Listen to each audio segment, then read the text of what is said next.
Hi guys, നിങ്ങൾക്ക് എല്ലാവർക്കും ഒരു ഹാപ്പി ന്യൂസുമായിട്ടാണ് ഞാൻ ഈ വീഡിയോ ചെയ്യുന്നത്.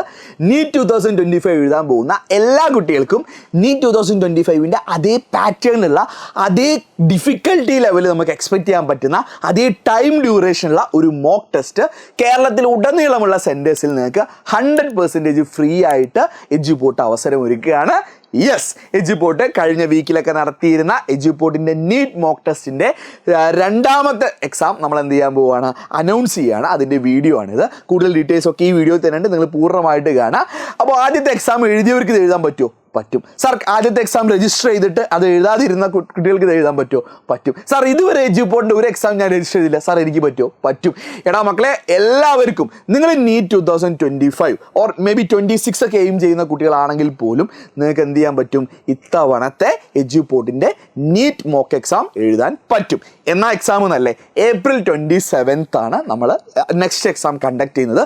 കേരളത്തിലുടനീളമുള്ള 35 സെൻറ്റേഴ്സിൽ നമ്മൾ എന്ത് ചെയ്യുന്നുണ്ട്, ഈ എക്സാം നടത്തുന്നുണ്ട്.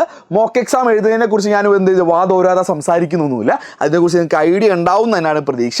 ഇല്ലെങ്കിൽ ജസ്റ്റ് ഒരു വളരെ ക്വിക്കായിട്ട് ഞാൻ പറഞ്ഞുതരാം.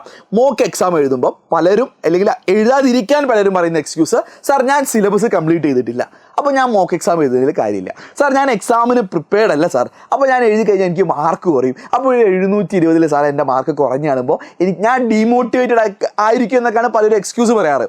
എടാ, ആദ്യമായിട്ടൊരു കോമ്പറ്റീവ് എക്സാം ആയിട്ട് നീറ്റ് നിങ്ങൾ എഴുതാൻ പോവുകയാണ്. +2 സ്റ്റുഡൻസ് ആണെങ്കിൽ എസ്പെഷ്യലി അല്ലേ, റിപ്പീറ്റേഴ്സ് ഒക്കെ ചിലപ്പോൾ ഈ വീഡിയോ കാണുന്നുണ്ട്, അവർക്ക് കഴിഞ്ഞ വർഷത്തെ എക്സ്പീരിയൻസ് മേ ബി ഉണ്ടായിരിക്കും.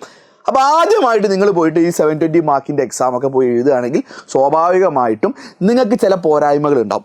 പോരായ്മകൾ ഇൻ ദ സെൻസ്, നിങ്ങൾ പ്രോപ്പറായി പഠിച്ചതാണെങ്കിലും മേ ബി ടൈം മാനേജ്മെൻ്റ് ആയിരിക്കും, അല്ലെങ്കിൽ ആ പ്രഷർ മാനേജ്മെൻ്റ് ആയിരിക്കും, എന്തെങ്കിലുമൊക്കെ ഒരു പ്രശ്നം ചാൻസ് വളരെ കൂടുതലാണ്. അപ്പോൾ നീറ്റ് എക്സാമിൻ്റെ തലേ ദിവസം ഒരു മോക്ക് എക്സാം എഴുതുന്ന ഒരിക്കലും എന്തല്ല ഒരു റൈറ്റ് വേ അല്ല. നീറ്റ് എക്സാമിൻ്റെ 1 വീക്ക് ബിഫോറാണ് നമ്മൾ ഈ ഒരു അവസരം തരുന്നത്. അപ്പോൾ നിങ്ങൾക്ക് ഈ എക്സാം എഴുതുന്നതിലൂടെ നിങ്ങൾക്ക് നിങ്ങളെക്കുറിച്ച് കുറച്ച് ഇൻസൈറ്റ്സ് കിട്ടും. നിങ്ങൾക്ക് എത്ര ടൈമിൽ എന്ത് ചെയ്യാൻ പറ്റുന്നുണ്ട്, ഫിസിക്സ് ആ ഒരു സെഷൻ മാനേജ് ചെയ്യാൻ പറ്റുന്നുണ്ട്, കെമിസ്ട്രിയിലെ സെഷൻ മാനേജ് ചെയ്യാൻ പറ്റുന്നുണ്ട്, ബയോളജി എത്ര ടൈം കൊണ്ട് മാനേജ് ചെയ്യാൻ പറ്റുന്നുണ്ട്. അങ്ങനെയുള്ള ഒരുപാട് നിങ്ങളുടെ സ്ട്രോങ് ഏരിയാസ്, വീക്ക് ഏരിയാസ് ഒക്കെ നിങ്ങൾക്ക് സ്വയം മനസ്സിലാക്കാനുള്ള ഒരു ടെസ്റ്റ് ഗ്രൗണ്ടായി നിങ്ങൾ കാണാം. അപ്പോൾ മോക്ക് എക്സാമിൻ്റെ മാർക്കിനേക്കാൾ ഉപരി ആ മോക്ക് എക്സാം എഴുതുന്നതിലൂടെ നിങ്ങൾക്ക് നിങ്ങളെക്കുറിച്ച് കിട്ടുന്ന ഐഡിയാസ് ആയിരിക്കണം നിങ്ങളിവിടെ കൂടുതൽ ഹൈലൈറ്റ് ആയിരിക്കേണ്ടത്. എന്തെങ്കിലും ഷോർട്ട് കമ്മിങ്സ് ഉണ്ടെങ്കിൽ നിങ്ങൾക്ക് കമ്മിങ് വീക്കിൽ ഇത് മേക്കപ്പ് ചെയ്യാനും പറ്റും. എഡ്യൂപോർട്ടിൻ്റെ ലൈവ് സീരീസ് നിങ്ങൾക്ക് ഫോളോ ചെയ്യാം. ആ സീരീസ് ഫോളോ ചെയ്താൽ മോക്ക് എക്സാമിനുള്ള സിലബസ് കവർ ആവാനും പറ്റും. ഞാൻ ജസ്റ്റ് പറയുകയാണെ. ഇനി സെൻറ്റേഴ്സ് അല്ലേ, സെൻറ്റേഴ്സിൻ്റെ കേസിൽ ഞാൻ നമ്മൾ കഴിഞ്ഞ വീക്കിൽ എക്സാംസ് നടത്തിയിരുന്നു. അതിൽ ചില സെൻറ്റേഴ്സിലൊക്കെ ചെറിയ മാറ്റം ഉണ്ടെന്ന് ഞാൻ അറിയുന്നത്. അപ്പോൾ കേരളത്തിൽ 35 സെൻറ്റേഴ്സിലാണ് നമ്മൾ നടത്തുന്നത്. അപ്പോൾ നമുക്ക് മുകളിൽ നിന്ന് തുടങ്ങാം അല്ലേ. കാസർഗോഡിലാണെങ്കിൽ നിങ്ങൾക്ക് കാഞ്ഞങ്ങാടാണ് എന്താ എക്സാം സെൻറ്റർ വരുന്നത്. കണ്ണൂരിലാണെങ്കിൽ 3 സ്ഥലങ്ങളുണ്ട്. കണ്ണൂർ, തലശ്ശേരി, മട്ടന്നൂർ 3 സ്ഥലങ്ങളിൽ എക്സാം സെൻറ്റേഴ്സ് ഉണ്ടായിരിക്കും. ഇതൊക്കെ ഓഫ്ലൈനായിട്ട് നിങ്ങൾക്ക് നേരിട്ട് പോയി എഴുതാൻ പറ്റും കേട്ടോ. കോഴിക്കോടാണെങ്കിൽ വടകരയിലുണ്ട്, കൊയിലാണ്ടിയിലുണ്ട്, ഫറൂഖിലുണ്ട്, കോഴിക്കോട് സിറ്റിയിലുണ്ട്, താമരശ്ശേരിയിലുണ്ട്. ഇനി അടുത്തത് വയനാട്ടിലോട്ട് പോവുകയാണെങ്കിൽ സുൽത്താൻ ബത്തേരിയിലാണ് നമ്മളെ സെൻറ്റർ വരുന്നത്. മലപ്പുറത്ത് വരുമ്പോൾ ഒരുപാട് സെൻറ്റേഴ്സ് ഉണ്ട്, വലിയ ജില്ലയാണ്. പെരിന്തൽമണ്ണ, കോട്ടക്കൽ, കൊണ്ടോട്ടി, മഞ്ചേരി, തിരൂർ, നിലമ്പൂർ, വളാഞ്ചേരി, മലപ്പുറം. എക്സാക്ട് ഏതാണ് അവിടെയുള്ള ലൊക്കേഷൻ എന്നൊക്കെ നിങ്ങൾ അഡ്മിറ്റ് കാർഡ് ഉണ്ടാവും കേട്ടോ, ഡോണ്ട് വറി, അഡ്മിറ്റ് കാർഡ് ഉണ്ടാവും. തൃശ്ശൂരാണെങ്കിൽ തൃശ്ശൂരും കൊടുങ്ങല്ലൂരാണ് സെൻറ്റേഴ്സ് ഉള്ളത്. ഇനി പാലക്കാടോട്ട് വരുന്ന സമയത്ത് പാലക്കാട് ടൗണിലുണ്ട്, പട്ടാമ്പിയിലുണ്ട്, വടക്കാഞ്ചേരിയിലുണ്ട്, മണ്ണാർക്കാടുണ്ട്. ഇനി എറണാകുളത്ത് ആണെങ്കിൽ നിങ്ങൾക്ക് പെരുമ്പാവൂരും എറണാകുളം സിറ്റിയിലാണ്, വളരെ ആക്സസിബിൾ ആയ 2 സ്ഥലങ്ങളിലാണ്. ഇടുക്കി ആണെങ്കിൽ കട്ടപ്പനയിലാണ് നിങ്ങൾക്ക് സെൻറ്റർ വരുന്നത്. ഇനി കോട്ടയം ജില്ലയോട്ട് വരുമ്പോൾ സമയത്ത് കോട്ടയം നഗരഹൃദയത്തിലാണ് വരുന്നത്. ആലപ്പുഴയിൽ 2 സ്ഥലങ്ങളുണ്ട്, കായംകുളത്തും അതേപോലെ ആലപ്പുഴ ടൗണിലും എന്ത് വരുന്നുണ്ട്, നമ്മുടെ സെൻറ്റേഴ്സ് വരുന്നുണ്ട്, എക്സാം സെൻറ്റേഴ്സ് വരുന്നുണ്ട്. പത്തനംതിട്ടയാണെങ്കിൽ പത്തനംതിട്ടയിൽ തന്നെയാണ് എക്സാം നടക്കുന്നത് കേട്ടോ. ഇനി കൊല്ലം, പത്തനംതിട്ട എന്നുള്ള ലൊക്കേഷൻ ഏതാണെന്ന് കറക്റ്റ് എനിക്ക് അറിയില്ല, അത് കൃത്യമായ ഡീറ്റെയിൽ നമ്മൾ പറഞ്ഞു തരും, ഡോണ്ട് വറി. കൊല്ലത്താണെങ്കിൽ കൊല്ലം ടൗണിൽ തന്നെയാണ് വരുന്നത്. ട്രിവാൻഡ്രത്താണെങ്കിൽ ആറ്റിങ്ങലും തമ്പാനൂരും നെയ്യാറ്റിങ്കരയായിട്ട് 3 സെൻറ്റേഴ്സും ഉണ്ട്.